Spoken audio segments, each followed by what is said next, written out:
Tonight, we take a look at Atlanta, where shit's getting crazy. I'm talking Waffle House crazy.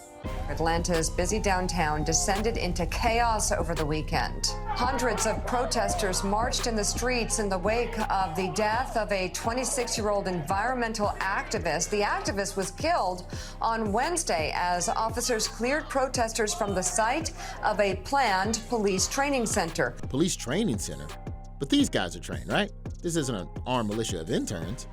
Back before things got this bad, I went to Atlanta and met with local activist Jasmine Burnett. The Atlanta Police Foundation is building a massive urban warfare training facility with bomb testings, tear gas explosions, a shooting range. Didn't people march to defund the police? It looked like they refunded the police. They did. Activists have dubbed this development Cop City, an 85-acre, $90 million complex including a shooting range, burned buildings, and a mock city that includes apartments, a school, even a bar.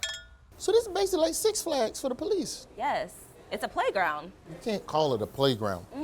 Oh wait, you're right, this is literally a playground. But I had a dream about how they could make this project more appealing to activists. We name it after Martin Luther King. Doesn't matter. Tyler Perry presents the training facility. The name doesn't change the impact. I can tell you don't watch no Tyler Perry. Not only is Cop City increasing police militarization, it's also threatening the environment. For more, I spoke with Jackie Eccles, an activist who unfortunately didn't want to meet at a soul food place. Hey, Why can't we just talk on the dirt? let's go. Paddle that way. You know how many interviews occur on dry land? Jackie took me out on the South River, part of a designated 3,500-acre preserve, which also includes the land where they want to build Cop City. So why was a public park suddenly getting turned into Copcella? Honestly, I don't think it would happen anywhere else. Why is that? The history of this watershed, the color of this watershed, makes it possible here. What color is that? That color is black. The folks that are affected are black and powerless. And that's the definition of environmental racism. And that's what the trees call you the N-word, right? As I kept pretending I knew how to kayak, Jackie explained how the black neighborhoods around Cop City already flood every time it rains, and this development will only make that worse. Southeast Atlanta's had flooding problems forever. You pave 85 acres, you're gonna get a whole lot more flooding. But you know what they say, pave paradise and build a $10 million parking lot. Activists like Jackie and Jasmine have been campaigning against Cop City using legal avenues, but others have been like, screw it, I'm going full Mad Max. Protesters threw at least one Molotov cocktail. Protesters set fire to a construction worker's truck. Activists calling themselves forest defenders have been occupying the woods around the Cop City building site for over a year. So, against my better judgment, I headed to one of their encampments. Yeah, barricades, burnt out truck, and a pretty normal place. Okay. I met with Sabo and Greengrass, two forest defenders who were going to give me a tour of the... Wait, who the hell is this? All right, I think that's the police rolling up. Yeah. Because we're trying to obstruct their project. Greengrass just took off. Greengrass don't with the police. I understand, it's a black thing. Yeah, let's go this way. I'd rather take my chance with the Georgia Ewoks than the cops, so I followed Greengrass and Sabo into the woods. So I just got here and the police just ran us into the forest. Is that normal? Yes. Yeah. They come Monday through Friday just to terrorize us like police do. Some of the forest defenders have a $25,000 bounty on their head, so they mask up to disguise their identity. And some are even taking a cue from old school T-Pain.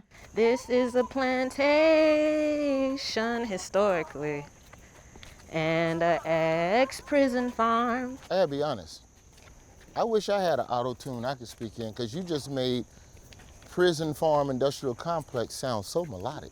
They led me to the living room, one of their encampments, with kind of an A24 horror film vibe. Press in the living room! Yeah, don't just say press, you got to say Roy Wood Jr. You know him from Def Comedy Jam. HBO. And he's one of the best Def Comedy stand-up Jam. comedians to do it. Oh, no. This living room is used as our community function. Hey, bingo. Y'all got bingo night? Yeah. Where's the Molotov cocktail station?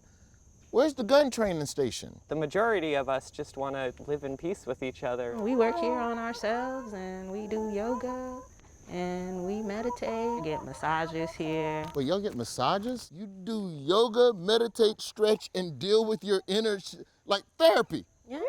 Has that had any type of effect on stopping Cop City from coming?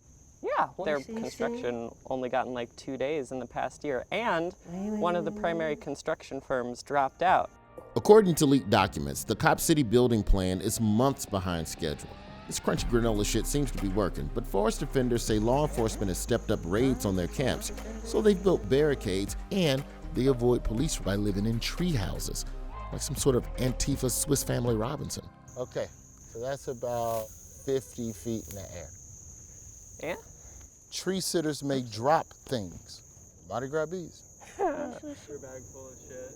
He just said that they drop paper bags of shit. Well, if the cops are in here and you can't come down from the tree. It's a lot of different ways to protest. Why is your way live in the treehouse 80 feet up and drop shit in a paper bag?